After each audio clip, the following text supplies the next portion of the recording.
All right, FAWKES News. This is a Fox News quick take on the Teamsters bailing on Kamala Harris. This is the only place that you get your news and you kind of live under a rock. That's okay. Let me fill you in before I jump into this so you know exactly what I'm talking about.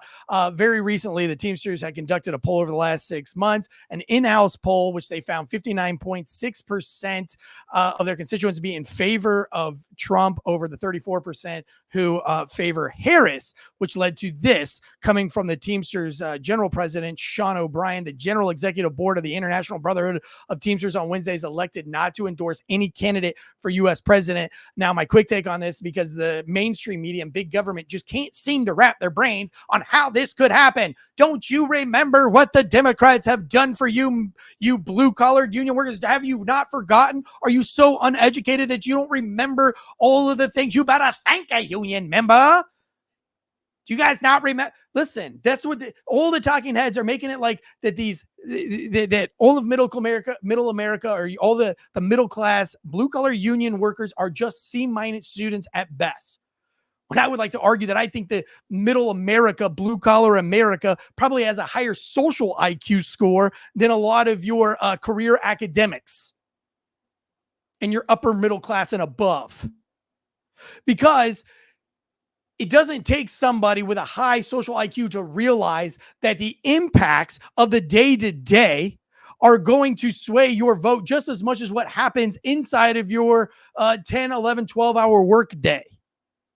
Believe it or not, blue-collar union workers don't exactly live at their jobs. They also go home, and therefore they feel the effects that the day-to-day has on them, and they're going to vote accordingly. One thing that mainstream media is failing to bring up is that the immigration, that you think that union workers don't see the effects of illegal immigration, they might see it more than anybody else. If you're a drywall worker, if you own your own drywall business and a contractor backdoors goes through illegal immigrants because they are half they charge half the price as a regular drywall guy goes, they could pay him under the table half as much. And so the drywall worker that is covered with insurances, is covered, pays all of his dues and his fees and all of his incorporations and all of his taxes. He's doing the right thing, is losing money to illegal immigrants who are not abiding by any of the rules and laws, OSHA and all the other things. You don't think they feel the effects of that? Or when a blue collar cop, a lot of cops, believe it or not, our union, where I paid into Teamsters as a police officer. You don't think police officers feel the effects of immigration when you have illegal immigrants with DUIs killing folks out on the streets or hurting them and maiming them in car accidents, and they just jump across the border until it's forgotten and then they come back with a different name? You don't think cops are blind to that? You don't think cops are blind to the justice system unfair treatment of illegal immigrants? We're not blind to it. And you're not bringing it up, big media, big in the left, the Democrats, big government. I don't want to say the lib, but big government right now is failing to see it from our perspective. We see our 401ks currently. We see our pension. That's a big freaking deal to middle blue collar America. It's not just about the 40-hour work week and strikes. And of course we're appreciative of those things. And the right's not perfect. But when Donald Trump speaks to unions, by the way, Sean O'Brien was invited to speak at the RNC and was given was unchained. He could say whatever he wanted. Matter of fact, if you went and listened to Sean O'Brien speak to the RNC, you could see other Republicans that didn't agree. You would see him in the crowd like, wait, what? Do I agree with what Sean O'Brien is saying right now? Because it's not. Like, on paper, what he says a lot of Republicans probably don't agree with. But the point is that they gave him a platform and they let him speak. Whereas the Democrats would not give him a platform to speak because of things that Sean O'Brien has said or done in the past, and the Democrats didn't want anything to do with it. Which, by the way, Sean O'Brien was a little bit pissed on how the Biden administration dealt with the railroad strikes.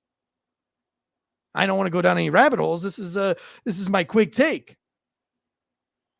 But undermining hardworking blue collar America by giving jobs over to illegal immigrants, by the cost of living in our day-to-day, and just the quality of life that we're seeing. We understand that the violent crime is up in this country, but just because major cities refuse to participate in the poll doesn't mean that violent crime is down.